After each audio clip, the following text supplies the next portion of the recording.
I went to the casino to forget him, but when the blackjack dealer looked me in the eyes and said, "Your brother's been playing at table 6 all week," I swear I stopped breathing. My brother died 13 months ago. I buried him. I gave the eulogy. So what the hell did that man mean? My girlfriend booked the trip to pull me out of my slump. The Gilded Ace, an old-school casino just off the Nevada border. It's got charm, she said. No screens, no apps, just real cards and real people. I wasn't in the mood for any of that, but I went anyway. What else was I going to do? Sit home and grieve forever? The moment we stepped inside, something felt wrong. The air was heavier than it should have been, like walking into an old and sealed-off attic. My ears popped. Static prickled at the back of my neck. The lights overhead buzzed too quietly to hear unless you really listened. The staff smiled a little too wide, and when I glanced away, then back, their expressions didn't change, not even slightly. My girlfriend went to get drinks. I wandered the casino floor, dragging my feet past old slot machines and thick velvet curtains. I didn't even notice where I was heading until I found myself standing at a blackjack table. The dealer looked up. Pale skin, sharp cheekbones, a thin mustache like it had been drawn on with pencil. His smile was soft, but there was something hollow behind it. "Back again?" he said. I frowned. "What?" He nodded toward another table, off to the side. "Your brother, too, table 6, every night this week." I laughed a little, confused. "I don't think so." He tilted his head. Dark hair, silver ring on his left hand, good player. Quiet.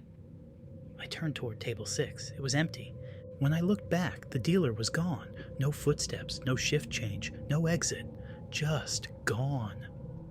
In his place was a younger guy, maybe early 20s, dealing cards lazily to a group of bored tourists. I asked about the previous guy, and he just blinked like I'd said something strange. "I've been here all night, man." That should have been it. A weird moment. Walk away. Forget it.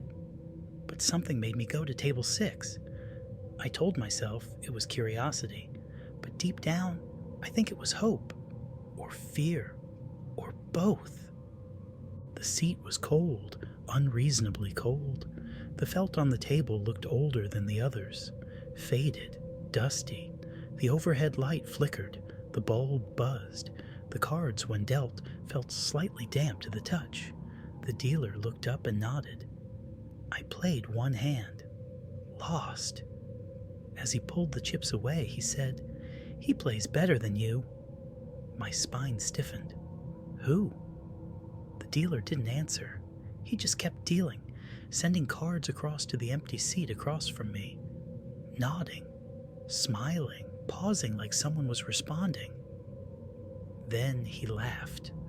Low, short, like he'd heard a joke. I stood up quickly and bumped into a passing security guard. I asked if there were cameras, if they could check who had been sitting at table 6 the last few nights. He just gave me a flat look.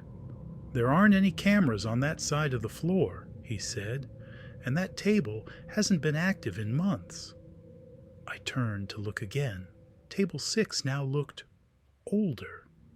The green had faded almost gray. The light flickered again, dimmer now. The air around it felt different, cooler, like a breeze had crept in from someplace far underground. The seat I'd been sitting in was no longer level with the floor.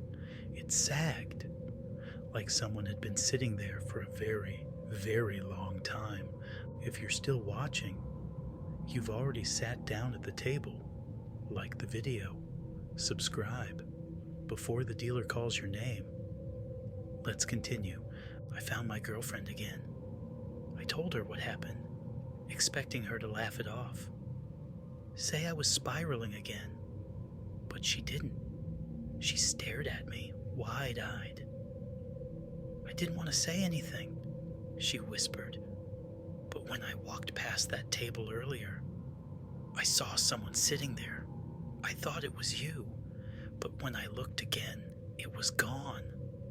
That night I couldn't sleep. My head was buzzing. Every time I closed my eyes, I saw cards being dealt, the slow flicker of yellow light above table 6, and my brother's silver ring catching the glow. At 2:03 a.m. I left the room. I don't know what I was expecting, but the casino was dark. Too dark. No music, no noise, no people, except for table 6, still lit, still flickering, and someone was sitting there. I crept closer. The figure had his head down, hands folded, dark hair, ring on the left hand, same one Evan wore every day. I called his name. No response. I circled slowly, eyes locked on his profile, and when I saw it, really saw it, my heart just stopped. It was him. His skin looked slightly sunken. His eyes were closed. He looked like he hadn't slept in months. But it was Evan. No question. My legs moved on their own. I reached out and touched his shoulder. He collapsed into the chair like smoke. Gone. No movement. No sound. Just dust and nothing where he had been. The dealer didn't flinch. "Your turn," he said. He dealt 2 cards, face up, ace, 6. I stepped back. "No," I whispered. "You can't leave the table while someone's still playing," he called. I turned. The seat I'd sat in earlier was now taken. By me. Same hoodie, same jeans, same scar on my cheek from when Evan pushed me off his bike when we were kids. His eyes looked forward, not blinking, not moving, just waiting. He turned slightly, smiled, but I didn't smile back. That copy of me never moved. I ran, didn't even grab our bags, didn't explain. I just told my girlfriend we were leaving, and we did. She didn't ask questions. She saw something too, I could tell. When we got home, I tore every photo of Evan off the wall. Not because I didn't want to remember him, but because I wasn't sure anymore if what I'd seen was really him, or if it was something wearing his face, waiting. They say grief warps the mind, that when you're hurting bad enough, the world plays tricks on you. But grief didn't build that table. Grief didn't make the dealer remember my brother. Grief didn't shuffle those cards. I tried looking up the Gilded Ace a few weeks later. Gone. No website, no map listings. I drove back out to where it used to be. Just dessert. Nothing else. But sometimes, late at night, when everything's still, I hear the faint shuffle of cards. Sometimes I glance in the mirror and see a faint green glow behind me. Sometimes I swear I hear a voice that sounds like mine. Whisper, "Hit me."